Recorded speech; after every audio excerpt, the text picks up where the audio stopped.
Salam sejahtera di dalam kasih Tuhan Yesus Kristus untuk saudara-saudaraku sekalian. Judul renungan hari ini adalah Ketuklah pintu, maka akan dibuka. Firman Tuhan yang mendasari dari Injil Matius pasal 7 ayat yang ke-7 yang demikian bunyinya. Mintalah maka akan diberikan kepadamu. Carilah maka kamu akan mendapat. Ketuklah pintu maka pintu akan dibukakan bagimu. Saudaraku, firman Tuhan ini bisa kita mengetuk hati Allah, atau Allah atau dalam Tuhan Yesus mengetuk hati kita. Jadi ini benar-benar luar biasa kasih karunia Tuhan Allah. Yang pertama, poin-poin yang penting di dalam firman Tuhan ini. Satu, ini undangan dari Tuhan Yesus. Berarti inisiatif untuk mengetuk pintu itu adalah dari Tuhan Yesus. Untuk menolong, untuk menghibur kita. Ini dijelaskan dalam Matius 7 ayat yang pertama. Yang kedua, jangan gampang menyerah. Mengetuk hanya bukan satu kali lah, tapi berkali-kali. Jangan menyerah terus sampai Tuhan membuka pintu dengan sungguh hati. Matius 7 ayat 2 dan 3. Yang ketiga, kepastian janji Tuhan Allah. Tuhan sudah berjanji manakala kita ketuk dengan setia, kita mengetuk dengan sopan, maka Tuhan akan membuka pintu supaya bisa menolong dan menghibur kita. Dijelaskan dalam Matius 7 ayat 4. Yang keempat, akses ke dalam kerajaan Allah. Bahwa kita akan mengetuk pintu ini, pintu keselamatan, pintu hikmat, pintu berkat akan dibukakan Tuhan Allah untuk saudara dan saya. Itu karena kasih karunia Allah. Dijelaskan dalam Injil Matius 7 ayat yang keempat. Saudaraku yang dikasihi oleh Tuhan, yang kedua, praktek sekarang ini bagi orang-orang yang telah dibukakan pintunya oleh Tuhan Yesus.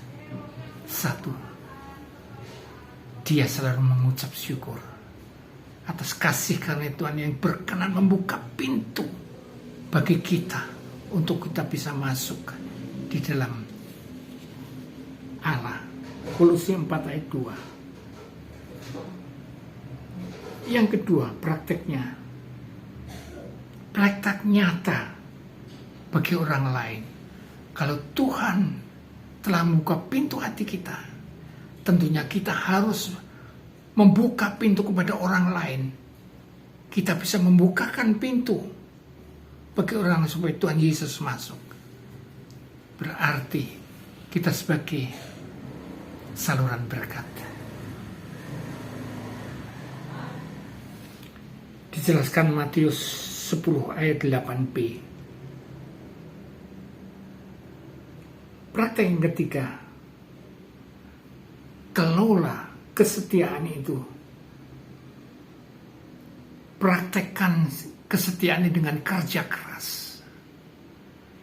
Di hadapan Tuhan Allah, kita kerja keras untuk bisa membuka bagi Tuhan, untuk bisa membuka hati orang lain, kesaksian. Kolose 3 ayat 23. Yang keempat, mari kita dengan rendah hati mengetuk hati Tuhan Allah. Mengetuk hati orang sesama kita dengan rendah hati, bukan dengan kesombongan. Karena Allah menentang orang yang sombong. 1 Korintus 4 ayat 7. Bercerita atau bersaksi kepada Tuhan Allah. Kalau kita mengetuk hati Allah, Allah telah membukakan. Kita saksikan kepada orang lain bahwa Allah kita itu Allah yang mau mengerti, Allah yang hidup, Allah yang tidak sembarangan, Allah yang setia. Perkara yang kecil diperhatikan oleh Tuhan dengan saksama. Ini berita yang berikan sukacita kepada kita. Yang ketiga, kesimpulannya saudara-saudara.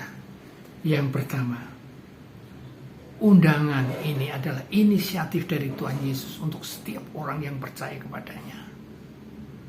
Diketuk pintu supaya kita membuka hati kita. Kemudian ketekunan itu sebagai kunci untuk membuka pintu Allah.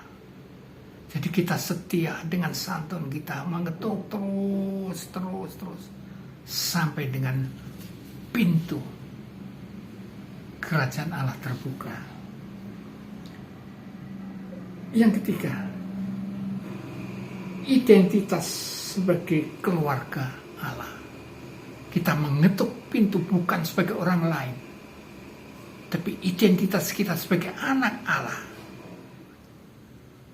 sebagai sahabat Allah, bukan orang asing, sehingga Allah berkenan membuka bagi kita pintu kerajaan Allah.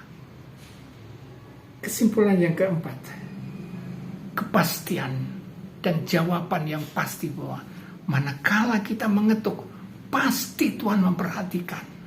Karena itu kepastian bagi kita orang percaya. Yang kelima,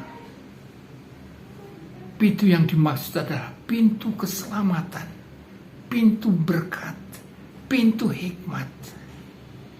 Kalau Allah sudah membukakan pintunya, maka hikmatnya akan diberikan, maka berkatnya akan diberikan, maka damai sejahtera akan diberikan.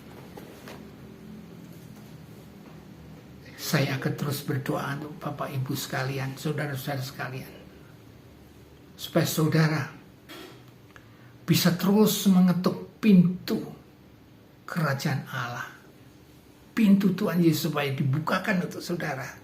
Saudara bisa menerima berkatnya, menerima hikmatnya, saudara bisa menerima damai sejahtera. Haleluya.